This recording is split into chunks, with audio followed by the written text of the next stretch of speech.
अब जो next important dynasty आ गई, क्या आ गई, द राष्ट्रकूटास। ठीक है, नाउ दंती वर्मना और Danti Durga founded the Rashtrakuta dynasty. तो ये इंपॉर्टेंट है, ये आप लिखेंगे। राष्ट्रकूटा डायनेस्टी किसने फाउंड की थी? दंती दुर्गा ने।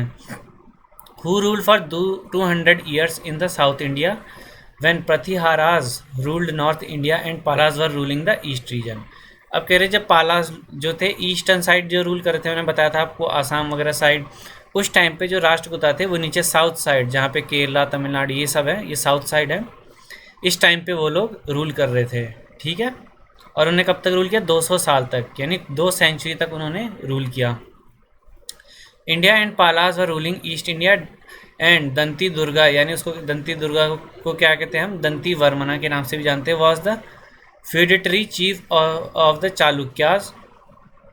ठीक है, who declared himself independent king of the decline of Chalukya kingdom. तो क्या कहते हैं, जो राष्ट्रकूटा का जो किंग था जिसने राष्ट्रकूटा डायनेस्टी फाउंड की थी, दंती दुर्गा, वो क्या था? एक तरह से चीफ था, यानी चीफ एडवाइज़र, एक तरह से जैसे हमारे आर्मी के चीफ होते हैं उस तरह उस टाइम में वो चीफ था। चालुक्य डायनेस्टी का है, चालुक्य भी उस टाइम पे एक डायनेस्टी हुआ करती थी, तो उसका चीफ हुआ करता था।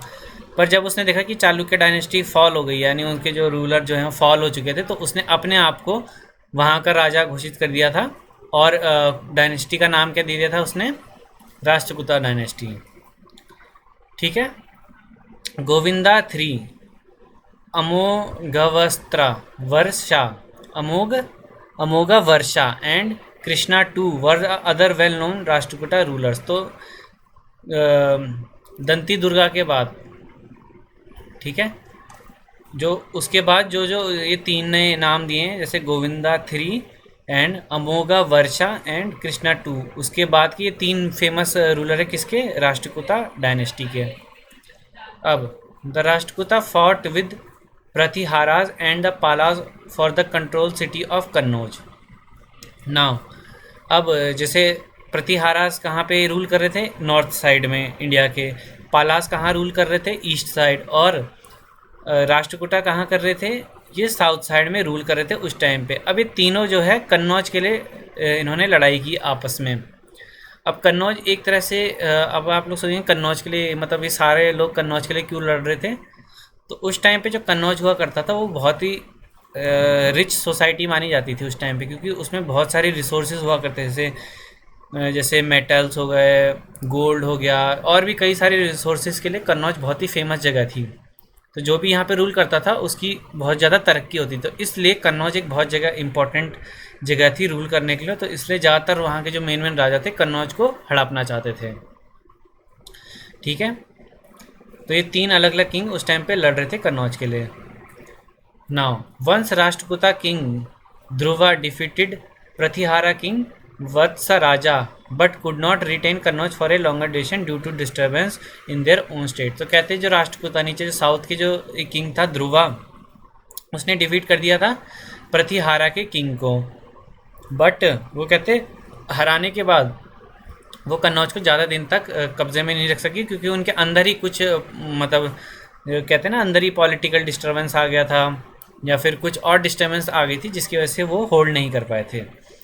They also encourage art and learning and built various monuments like Kailashnath temple at Ellora. They maintain trade relationship with foreigner countries. The state was prosperous and patronise Hinduism, Jainism and Buddhism.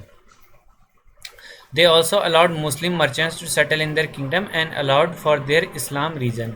तो कहते हैं जब राष्ट्रकूटा ने कन्नौज पे हमला हत्या लिया था उसको, यानी कब्जा कर लिया था, तो उन्होंने क्या किया, और वो कहते हैं कि उस टाइम पे वो भी जो उस टाइम पे राजा महाराजा थे, आर्ट वगैरह को, जो भी आर्ट जो होता है, यानी आर्ट वर्क जो भी होता है ना उसको, और जो भी उस टाइम पे जो भी मतलब आर्ट से रिलेटेड चीज़ हो गई, जो भी लिटरेचर लर्निंग वगैरह हो गई, और जो भी आर्किटेक्चर यानी बिल्डिंग वगैरह हो गई, उन सब पे इनका भी बहुत ज़्यादा ध्यान रहता था। इसीलिए उन्होंने like Kailash temple at Ellora, Ellora में कैलाशनाथ टेम्पल का स्थापना की थी। और उन्होंने क्या किया था, सभी धर्मों को अपनाने की इजाज़त दी थी लोगों को। लाइक ये नहीं था कि जैसे मुस्लिम लोग थे तो वो चाहते थे कि सभी लोग उनके धर्म को अपनाएं। इन्होंने क्या किया था, जो भी मतलब हिंदू, जैनिज्म, बुद्धिज़्म जिस जिस लोग को अपनाना चाह रहे थे वो अपनाने दिया। और ऑल्सो उन्होंने यानी जो मुस्लिम उस टाइम पे मुस्लिम जो मर्चेंट्स थे यानी ट्रेडर्स थे जो सामान एक दूसरे जगह ले आते थे, उनको भी अपने राज्य में उनको सेटल होने का वो दिया, चांस दिया। और उनको इस्लाम रीजन जो उनका इस्लाम रीजन था उनको भी फॉलो करने दिया था। ठीक है, तो ये हमने किसके बारे में पढ़ा? राष्ट्रकूटास के बारे में। पहले हमने पढ़ा था पल्लास के बारे में जो नॉर्थ इंडिया के ईस्ट साइड रूल करते थे, राष्ट्रकूटास जो कि नॉर्थ साइड रूल करते थे। अब हम पढ़ेंगे जब गुर्जरा प्रतिहारास के बारे में। तो इसके बारे में थोड़ा हमने ऊपर भी पढ़ा था कि इन्होंने कन्नौज के लिए लड़ाई की थी, तो अब इसके बारे में थोड़ा हम और जानेंगे। तो ये तीसरी डायनेस्टी जो इम्पोर्टेंट हम पढ़ रहे हैं वो है गुर्जरा प्रतिहारास के बारे में। The Pratiharas ruled over waste India including Avanti and parts of the Rajasthan till the middle of the 10th century, and they became famous after defeating Malichhas or foreigners, probably the Arabs। अब क्या कहते हैं जो प्रतिहारास थे ये कहाँ बेसिकली नॉर्थ साइड, इंडिया के north side कहाँ यानी राजस्थान वगैरह side, rule over western India, sorry western side इन्होंने रूल किया था, जहाँ जैसे राजस्थान हो गए और उसके आसपास के पार्ट हो गए। और ये जो डायनेस्टी है प्रतिहारा ये फेमस कब हुई थी? जब इन्होंने मेलिचहस यानी फॉरेनर्स को उस टाइम पे ये मेलिचहस कहते होंगे, जैसे अरब हो गए जो भी बाहर देश से रूल करने आए होंगे, तो उन्होंने कुछ को इन्होंने हरा दिया था। तो इससे क्या हो गया, इनका नाम हो गया था, इससे इनका नाम और ज़्यादा बढ़ गया था प्रतिहारास का। अब अगेन इम्पॉर्टेंट ये आ गया, the first ruler of this dynasty was Naga Bhatta. ठीक है, defeated the Arabs of Sindh, जिसने अरब जो बाहर देश के अरब थे अरब ऑफ सिंध को डिफीट किया था। ठीक है, तो ये भी आप नोट डाउन कर लेंगे कि प्रतिहारा डायनेस्टी किसने इस्टेब्लिश की थी या फिर उनका फर्स्ट रूलर कौन था? नागा भट्टा। मिहिर भोजा और Raja Bhoja was one of the famous Pratihara ruler who captured Kannauj by 836 CE मतलब common era. Kannauj was the capital for almost a century.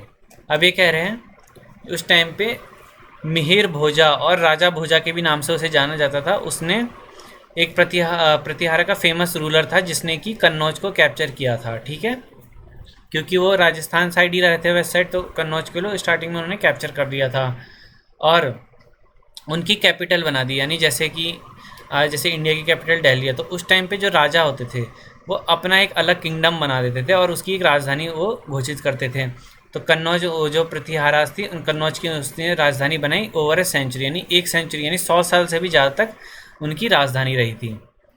He was the devotee to Vishnu and took the title of Adi Varsha. ये किसकी बात चल रही है यहाँ पे? राजा भोजा की यार, मिहिर भोजा के बारे जो राजा था उस टाइम पे, उसने क्या किया, वो डिवोटी था विष्णु जो भगवान थे उनका डिवोटी था, एंड उसने उसको क्या टाइटल मिला था? आदि वर्षा का उसको टाइटल दिया गया था। तो ये भी आप टिक कर लेंगे, अगर क्वेश्चन आ गया आदि वर्षा का टाइटल किसने आ गया तो आप बता सकते हैं किसको दिया था, जो भी राजा भोजा थे उस टाइम पे रूलर प्रतिहारा के। During the region of his son Mahendrapala, यानी राजा भोजा का सन कौन था? Mahendrapala. The Pratihara kingdom spreaded from Himalayas in the north to the Vindhyas in the south, from the Bengal to Gujarat. अब क्या कह रहे हैं, इसका जो सन ने जो सक्सीड किया हो उसको महेंद्रपाला ने, उस टाइम पे प्रतिहारा किंगडम बहुत ज़्यादा एस्टेब्लिश हुआ, यानी बहुत ज़्यादा उसने तरक्की की। वो कहाँ से? नॉर्थ के जो हिमालयाज हैं ऊपर की साइड, उत्तराखंड और कश्मीर साइड के जो हिमालयाज पर्वत हैं वहाँ से लेकर बंगाल तक को इसका जो राज्य था वो स्प्रेड हुआ था। और जो नीचे गुजरात आया था राजस्थान के, वहाँ पे भी इन्होंने स्प्रेड कर दिया था। More than 3 centuries of the rulership of Pratiharas saw the developments in art, culture, architecture and etcetera. Again जो भी प्रतिहारा रूलर थे उन्होंने 3 सेंचुरी यानी 300 साल से ज़्यादा तक रूल किया था। और अगेन वो किस में सबसे ज़्यादा मतलब अपना डेवलपमेंट और रुचि दिखाते थे? आर्ट, कल्चर हो गया और आर्किटेक्चर यानी बिल्डिंग वगैरह बनाने में। तो मेडिवल इंडिया के जो भी ज़्यादातर रूलर रहे थे उनका ज़्यादातर फोकस किस पे रहता था? जो भी आर्ट है, जो भी नक्काशी वगैरह काम हो गया, आर्ट हो गया, कल्चर हो गया, और जो बिल्डिंगें बनाने यानी आर्किटेक्चर, तो उनमें ज़्यादा वो फोकस करते थे। तो तभी आपने देखा होगा कि ढेर सारे किले पुराने ज़माने के, और जो भी ताजमहल हो गया और भी कई सारी जो पुराने ज़माने की चीज़ें हैं वो आज भी बहुत फेमस हैं। Raja Munja was a gifted poet, while Raja Bhoja wrote many books on subjects like medicine, religion, astronomy, grammar, architecture, etc. तो उस टाइम के जो राजा मुंजा, जो कि बहुत ही गिफ्टेड पोएट, यानी उस टाइम पे जो संगीतकारी ये सब भी बहुत ज़्यादा हुआ करती थी, तो वो एक गिफ्टेड पोएट था, नहीं बहुत अच्छी पोएटें लिखता था। वाइल जो राजा भोजा था, राजा भोजा कौन था? जो कि बहुत ही फेमस किंग था, जिसने कन्नौज को कैप्चर किया था। ठीक है, यहाँ पे हमने पढ़ा था। तो राजा भोजा था वो बहुत ही एक तरह से वो भी बहुत ज़्यादा बुद्धिमान इंसान था। उसने बुक्स किस किस से, यानी दवाइयों के ऊपर, उस टाइम पे जो औषधियाँ हुई दवाइयों के ऊपर उसने किताब लिखी, रिलीजन धर्म के ऊपर लिखी, एस्ट्रोनॉमी पे लिखी, ठीक है, ग्रामर जो उस टाइम पे होगी, आर्किटेक्चर होगा, बिल्डिंगें बनाने के, उस टाइम पे उसने इन सब के बारे में किताब लिखी। The great Sanskrit poet Raja Shekhar composed Kavya मीमांसा।